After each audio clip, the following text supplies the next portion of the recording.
आज हम लोग केस अध्ययन करेंगे, केस स्टडी करेंगे। केस को हिंदी में कारक कहा जाता है। वैसे केस तो बहुत होते हैं, लेकिन यहाँ पर हमको मुख्यतः 3 केस का स्टडी करना है जो नाउन से रिलेटेड है।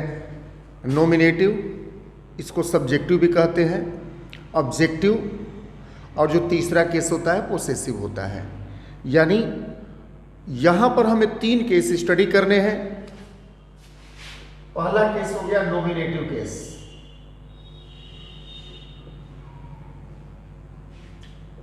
सेकेंड हो गया ऑब्जेक्टिव केस, और थर्ड हो गया possessive case. Nominative, objective, possessive. Nominative case को हम सब्जेक्टिव केस भी कहते हैं। तो नॉमिनेटिव केस को हम सब्जेक्टिव केस भी कहेंगे, जिसको हिंदी में आप कर्ता कारक कहते हो। ऑब्जेक्टिव केस को कर्म कारक कहते हो। पोसेसिव केस को संबंध कारक कहते हो। केस 3 होते हैं।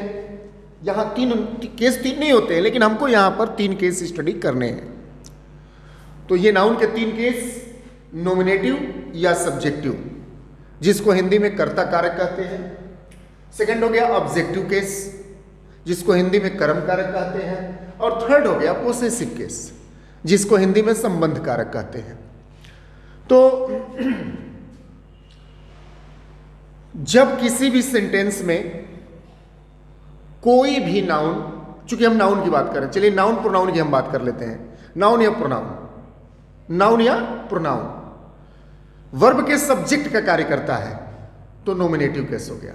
यानी ध्यान से समझेंगे, चूंकि हम लोग नाउन स्टडी कर रहे हैं, तो वर्ब, कोई भी नाउन वर्ब का सब्जेक्ट का कार्य करे तो नॉमिनेटिव केस हो गया, ऑब्जेक्ट का कार्य करे तो ऑब्जेक्टिव केस हो गया, और 2 नाउन या प्रोनाउन यानी 2 के बीच संबंध, रिलेशन स्थापित कर दे तो वह पोसेसिव केस हो गया। हम देखेंगे राम रीड्स अ बुक। चूंकि यह सब्जेक्ट है तो सब्जेक्टिव केस या नॉमिनेटिव केस कहा जाएगा। प्रोनाउन की भी बात आई थी, आई नो यू, और नॉमिनेटिव केस में आ गया, इसको ध्यान देंगे। ऑब्जेक्टिव केस है,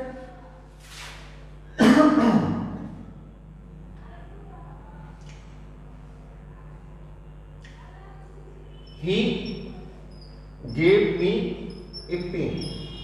ऑब्जेक्टिव केस को देख लीजिए, Ram called Mohan. Objective case यानी ऑब्जेक्ट हुआ तो ऑब्जेक्टिव केस हो गया। पोसेसिव केस, जिसे प्रोनाउन के लिए पोसेसिव केस हम बनाएंगे, this is my pen, possessive में जाता है। यही है राम्स पेन, तो यह पोसेसिव केस में आ गया।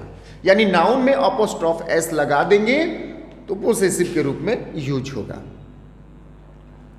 तो एक बार और समझिए, पिछले क्लास में जिस दिन से नाउन शुरू हुआ, नाउन को डिफाइन किया हम लोगों ने, फिर पिछले क्लास में नाउन के काइंड्स को हमने पढ़ा जो 5 होते हैं। आज हम लोग केस को स्टडी कर रहे हैं, नाउन के केस।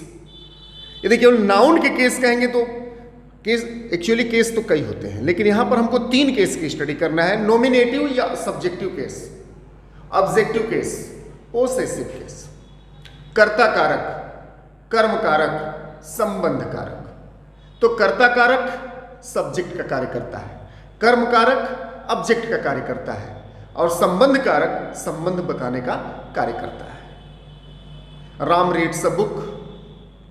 अब इसमें देख लीजिए सब्जेक्ट क्या है, ऑब्जेक्ट क्या है। राम्स पेन, अब प्रोनाउन के लिए भी बता दिया गया आपको, लेकिन प्रोनाउन का जब चैप्टर स्टार्ट होगा तो उसमें और विस्तृत रूप से प्रोनाउन को समझा करके उसके केस भी बतलाए जाएंगे। तो यदि आपको कहीं दिक्कत होती है, किसी प्रकार की परेशानी होती है, तो आप दिए गए नंबर पर कांटेक्ट करेंगे, अपनी समस्या को बताएंगे, आपका सोल्यूशन मिलेगा। तब तक के लिए stay home, be safe, study. Thank you.